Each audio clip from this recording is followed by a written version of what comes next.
Mesdames et messieurs, bonjour. Voici les titres de l'actualité. Les syndicats français qui représentent les salariés de la sûreté aérienne ont déposé un préavis de grève pour ce vendredi.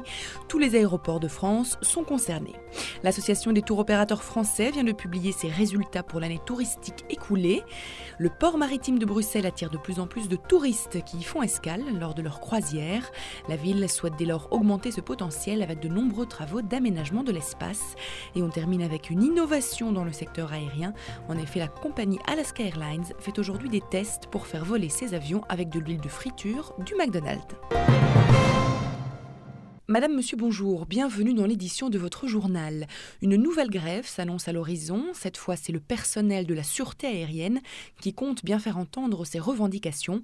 Un préavis de grève reconductible a en effet été déposé par les syndicats, et ce pour tous les aéroports de France. Et la date choisie n'est pas anodine, il s'agit du début des vacances scolaires, soit le vendredi 16 décembre.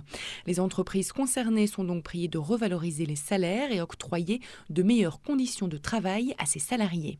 Au total, 10 000 salariés travaillent pour des entreprises de sûreté aéroportuaire en France, ce qui pourrait faire une sacrée pagaille si tout le monde se mettait en grève.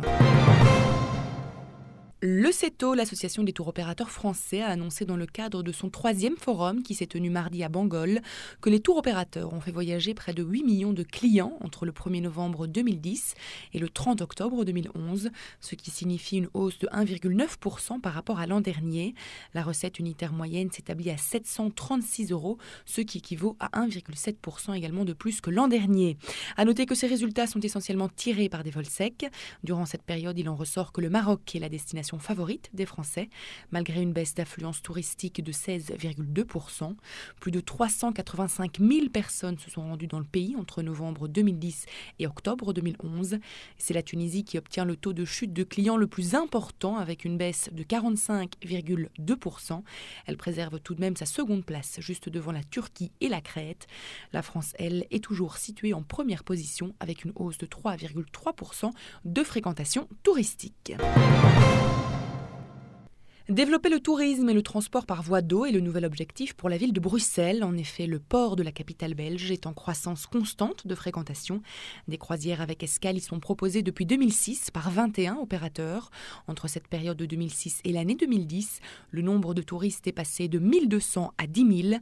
Un projet de construction d'un terminal de 240 mètres de long à Neder-Overhembeek vient d'émerger. Ce projet prévoit également l'aménagement de la voirie, la rénovation des pavillons Meudon et la construction de parkings. Le tout pour un coût total de 4,5 millions d'euros. Les travaux devraient commencer en 2014 pour se terminer un an plus tard. Ce nouveau projet de port de Bruxelles devrait permettre d'accueillir plus de 35 000 clients par an d'ici 2030 et de créer une centaine d'emplois directs. Avec Internet, de plus en plus de clients mettent la pression sur les hôtels, alors qu'il y a quelques mois, certains hôteliers anglais étaient accusés d'inciter les clients à poster un avis positif sur le site TripAdvisor. C'est un peu le revers de la médaille qui est observable aujourd'hui.